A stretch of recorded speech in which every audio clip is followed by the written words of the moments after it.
Bulan depan, logo mereka ini bakal terpampang raksasa di Miami. Berdampingan sama institusi Wall Street dan raksasa Web3 itu gila sih. Gila banget. Hari ini tuh tanggal 23 April 2026, yang artinya kita cuma berjarak kurang dari 2 minggu aja menuju acara Konsensus 2026. Dan misi diskusi kita kali ini terfokus pada transisi yang bikin banyak orang di industri kripto ini sampai noleh 2 kali. Langkah mereka yang tiba-tiba muncul sebagai sponsor utama di acara terbesar di dunia kripto. Tinggalkan komentar terbaiknya untuk Yasdar TV lebih berkembang dan berkualitas. Biasakan selalu mencari informasi dan berita lain sebagai referensi dan pembanding untuk menguji kebenaran informasi yang admin sajikan. Yasdar TV bersama Anda tetap mengudara.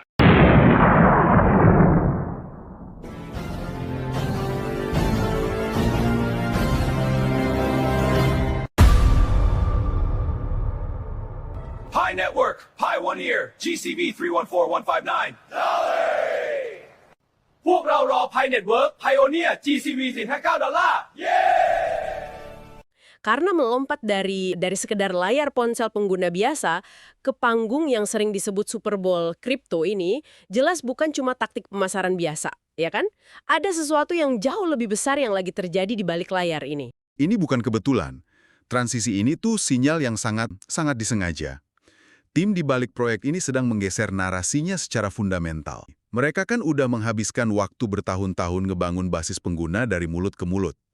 Dan itu emang sangat efektif buat nyiptain adopsi di tingkat akar rumput ya. Tapi Anda nggak bisa ngebangun infrastruktur keuangan global cuma modal antusiasme retail aja. Jadi butuh pemain besar juga ya. Tepat. Anda butuh pembuat kebijakan, terus penyedia likuiditas institusional, dan pastinya pengembang perangkat lunak tingkat elit. Kehadiran mereka di sana itu pernyataan eksplisit kalau mereka lagi beralih dari fase akuisisi pengguna menuju fase kredibilitas institusional yang absolut. Konsensus di Miami ini bukan sekedar pameran teknologi level menengah loh. Ini tempat di mana raksasa kayak Google, Circle, dan Stellar ngumpul buat nentuin arah industri. Forum di mana kesepakatan miliaran dolar dirumuskan di balik pintu tertutup. Dan Pi memutuskan buat naruh nama mereka persis di tengah-tengah semua itu. Itu perbedaan yang sangat krusial sih. Layer 1 ya, bukan cuma aplikasi numpang gitu kan? Di dunia Web3, persepsi itu adalah kenyataan. Kalau Anda mau raksasa teknologi dan keuangan ini ngalokasiin sumber daya dan modal mereka ke ekosistem Anda, ya Anda harus terlihat, bertindak dan beroperasi di tingkat yang sama dengan mereka. Mereka lagi ngebangun jalan rayanya, bukan cuma mobilnya. Ini tuh ngingetin saya sama industri musik. Ibaratnya ada sebuah band indie yang selama setengah dekade terakhir cuma main di garasi rumah. Tapi punya basis penggemar bawah tanah yang fanatik banget kan? Kritikus arus utama tuh selalu mengabaikan mereka. Terus tanpa aba-aba, band garasi ini diumumin sebagai penampil utama di festival musik internasional terbesar. Itu kan pernyataan kalau mereka udah bener-bener naik kelas. Tapi ingat, konsekuensi dari naik kelas itu adalah Anda sekarang dievaluasi pakai standar penampil utama. Industri blockchain ini, lingkungannya brutal dan sangat skeptis. Kalau Anda nyewa panggung terbesar, tapi nggak bawa teknologi yang kuat buat nahan pengawasan dari para arsitek sistem dan investor institusional di sana, wah, industri bakal mencabik-cabik reputasi Anda. Oke, anggaplah industri sekarang mulai percaya kalau mereka bukan sekedar band garasi lagi. Gimana dengan jutaan orang yang selama ini terjebak di garasi itu bareng mereka? Maksudnya para pionir atau pengguna awal ini. Betul. Kita bicara tentang basis pengguna awal yang terus-menerus harus ngebela proyek ini. Bertahun-tahun loh. Produk yang terus diumumin, dibicarain, tapi wujud aslinya nggak pernah benar-benar beroperasi di dunia nyata. Makanya, gimana kehadiran di acara konsensus ini bisa ngubah realitas sehari-hari buat para pendukung awal tersebut? Di dunia teknologi, label vaporware itu salah satu narasi paling mematikan. Sekali nempel, hampir mustahil buat dihapus cuma pakai siaran pers atau update blog biasa.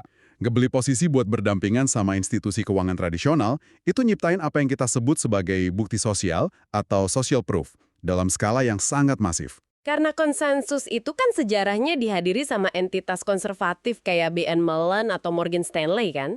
Keberadaan logo proyek yang tadinya cuma dianggap eksperimen seluler di ruangan yang sama dengan raksasa keuangan itu secara otomatis ngebunuh narasi vaporware tadi. Itu memvalidasi eksistensi proyek dengan cara yang nggak bisa dilakuin oleh kode perangkat lunak secanggih apapun. Kita kan sering banget lihat proyek kripto bakar jutaan dolar buat sponsor mewah, ya kan? Beli hak penamaan stadion olahraga, nyewa selebriti kelas A. Ujung-ujungnya cuma buat nutupin fakta kalau teknologinya sebenarnya kosong. Yang berujung proyeknya runtuh beberapa bulan kemudian. Nah, persis. Apa yang membedain langkah di Miami ini dari sekedar aksi bakar uang buat ilusi kemegahan doang? Perbedaannya itu terletak di waktu pelaksanaannya dan sinkronisasinya sama metrik internal jaringan mereka. Kalau ini cuma aksi bakar uang, Anda biasanya bakal lihat peluncuran pemasaran yang terputus dari peta jalan teknisnya. Tapi apa yang terjadi di bulan Mei 2026 ini, itu sejajar persis dengan dua tonggak protokol yang sangat krusial. Berdasarkan jadwal, salah satu pendiri mereka, Cheng Diao-Fan, bakal memimpin diskusi di panggung konsensus. Dan tebak apa topiknya? Verifikasi identitas atau KYC, dan persinggungannya dengan kecerdasan buatan. Kenapa milih dua topik itu? Maksud saya, dunia Web3 ini kan isinya penuh narasi soal skalabilitas atau kecepatan transaksi. Kenapa mereka justru bawa-bawa KYC dan AI ke panggung utama? Karena itu memecahkan salah satu krisis eksistensial terbesar di internet saat ini, yaitu serangan Shibil. Dalam jaringan yang terdesentralisasi, sangat mudah buat satu orang bikin 10.000 dompet kripto anonim buat memanipulasi sistem. Dan sekarang, apalagi dengan kemampuan AI generatif, bot bisa berinteraksi, bertransaksi, dan bahkan ngelewatin verifikasi dasar seolah-olah mereka itu manusia sungguhan. Wah, bener juga. AI sekarang bisa malsuin segalanya. Nah, di tengah gempuran AI itu, punya basis data yang isinya jutaan manusia sungguhan yang identitasnya udah terverifikasi secara kriptografis, itu adalah parit pertahanan yang sangat langka. Ngebuktiin kalau satu akun itu benar-benar sama dengan satu manusia nyata. Dan pas Cheng Diao-Fan mempresentasikan hal itu ke para pengembang dan institusi di konsensus, pesannya bukan cuma sekedar kami punya keamanan yang baik. Pesannya jauh lebih kuat dari itu. Pesannya adalah kami punya sekumpulan populasi manusia nyata yang bersih dari bot yang udah siap buat dilibatkan. Dan ini ngebawa kita ke tonggak teknis kedua di bulan Mei itu, yaitu peningkatan V2. Oke, mari kita perjelas apa itu peningkatan V2 buat Anda yang lagi dengerin. Kita ini lagi bicara soal pembaruan protokol yang aktifin dukungan kontrak pintar atau smart contract secara penuh di jaringan kan? Iya. Dan integrasi kontrak pintar di atas jaringan yang punya tingkat KYC setinggi itu adalah sesuatu yang secara fundamental ngubah fungsi mata uang digital. Selama ini kan, kontrak pintar di ekosistem kayak Ethereum berinteraksi sama alamat dompet yang anonim. Hal itu ngebatasin banget jenis aplikasi yang bisa dibangun. Kalau Anda berurusan sama entitas tanpa nama, Anda butuh jaminan atau kolateral yang berlebih kalau mau ngelakuin pinjaman misalnya. Ya, buat jaga-jaga. Tapi coba kita lihat dari sudut pandang ini. Kalau kontrak pintar tersebut berinteraksi sama identitas manusia yang udah diverifikasi KYC, wah, kita lagi bicara tentang paradigma yang sama sekali baru. Tiba-tiba pengembang bisa ngebangun layanan pinjaman mikro tanpa agunan berlebih. Karena ada reputasi dunia nyata yang dipertaruhkan. Bayangin platform berbagi tumpangan ala Uber atau penyewaan ruang ala Airbnb, tapi yang sepenuhnya terdesentralisasi. Mereka tahu kalau mereka itu berinteraksi sama manusia nyata yang terverifikasi. Tapi transaksinya diatur secara otomatis lewat kode, ya kan? Tanpa perlu perusahaan perantara dede di tengah-tengah yang motong komisi sampai 30%. Dan itulah umpan sebenarnya di acara konsensus nanti. Miami itu bakal dipenuhi sama pembuat aplikasi web 3 tingkat tinggi dan arsitek perangkat lunak yang sejujurnya udah lelah nyari pengguna nyata di antara lautan bot. Jadi kalau Pai datang dan ngebuka gerbang kontrak pintar mereka, sekalian nyodorin jutaan pengguna terverifikasi yang siap belanja dari hari pertama, Para pengembang ini nggak perlu lagi ngabisin anggaran jutaan dolar, cuma buat biaya akuisisi pengguna. Infrastruktur manusianya udah ada di depan mata. disinilah bagian yang sangat menarik ya. Itu adalah efek jaringan atau network effect yang luar biasa besar. Para pengguna awal yang selama bertahun-tahun neken tombol di ponsel mereka itu, sadar atau enggak, sebenarnya lagi ngebangun kumpulan audiens terkonsentrasi terbesar untuk narik para pengembang ini. Tapi ini memunculkan pertanyaan terbesar yang pasti ada di benak setiap orang. Apalagi Anda yang udah ngikutin proyek ini sejak lama. Apa sih arti dari semua pengeluaran, pensponsoran, dan pembaruan teknologi ini buat status jaringan secara keseluruhan? Apalagi kita tahu mereka udah berada di dalam fase periode tertutup selama bertahun-tahun kan? Buat mahamin maknanya, kita harus lihat metrik terbarunya dulu. Saat ini, jaringan punya lebih dari 16 juta pengguna yang udah sepenuhnya ngelewatin proses KYC dan bermigrasi ke mainnet. Di konteks Web3 di mana proyek raksasa seringkali cuma punya puluhan ribu pengguna aktif harian, 16 juta manusia terverifikasi itu skala yang benar-benar mencengangkan. Dan bagi Anda yang mungkin kurang familiar sama arsitektur jaringan mereka saat ini, periode tertutup itu berarti ekosistem ini beroperasi kayak sebuah laboratorium raksasa. Para pionir di dalam bisa mentransfer nilai, beli barang di ekosistem mereka sendiri, tapi jaringan tersebut dipagari rapat dari bursa eksternal atau blockchain lainnya. Tujuannya sih emang bagus ya, buat nyegah spekulasi prematur dan mastiin utilitas nyatanya terbang dulu. Tapi transisi yang paling ditunggu-tunggu sama semua orang itu kan mainnet terbuka. Momen ketika pintu laboratorium itu akhirnya dibongkar dan jaringan ini terintegrasi sepenuhnya sama lanskap ekonomi global. Dan secara historis nih ya, baik dalam taktik bisnis Web 2 maupun Web 3, kampanye pemasaran dengan anggaran masif kayak jadi sponsor utama di acara sekali berkonsensus. Itu jarang dilakuin kalau masih mau ngunci ekosistem. Ini prinsip korporat dasar. Anda nggak ngabisin jutaan dolar buat visibilitas global kecuali Anda lagi mempersiapkan sebuah peristiwa likuiditas besar. Atau peluncuran produk publik berskala makro ya. Tepat. Atau dalam hal ini, transisi menuju mainnet terbuka. Jadi kalau kita tarik kembali semua informasi padat ini kepada Anda, sang pendengar, apa sih sebenarnya makna dari tanggal 5 hingga 7 Mei nanti? Sebelum admin lanjutkan, bagi sahabat yang memerlukan baju kebesaran P-Network, silakan untuk melakukan pemesanan dan sekaligus check out pada sejumlah link yang telah admin sematkan di kolom deskripsi.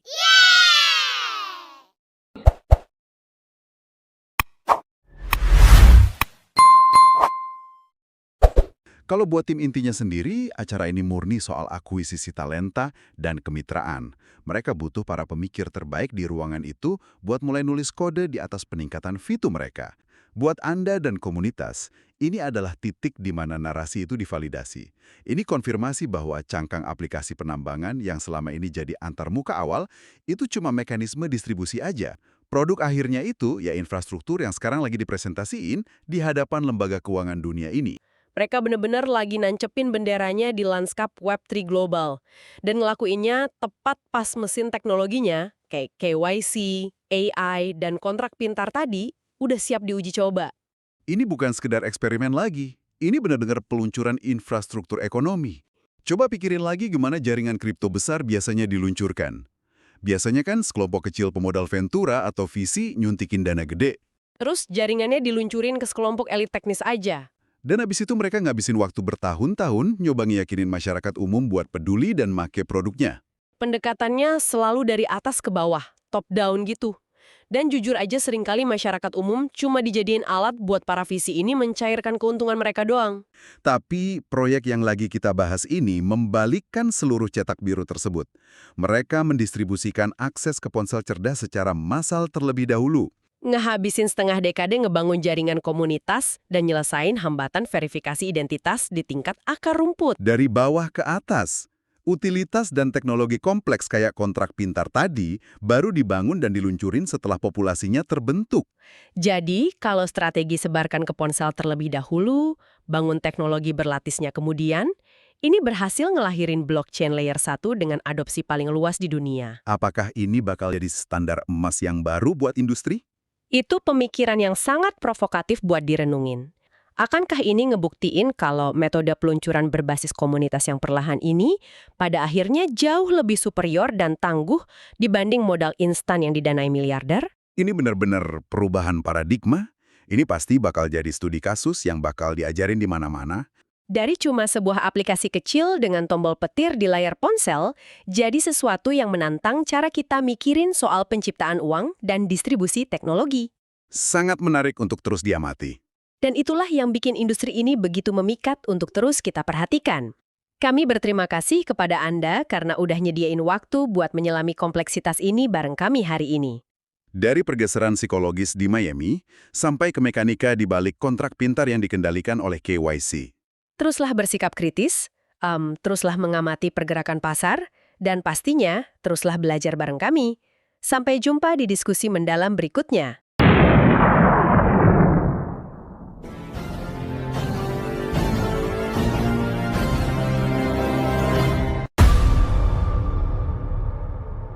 Pi Network, Pioneer, GCV 314159 พวกเรารอ Pi Network, Pioneer, GCV 459 $.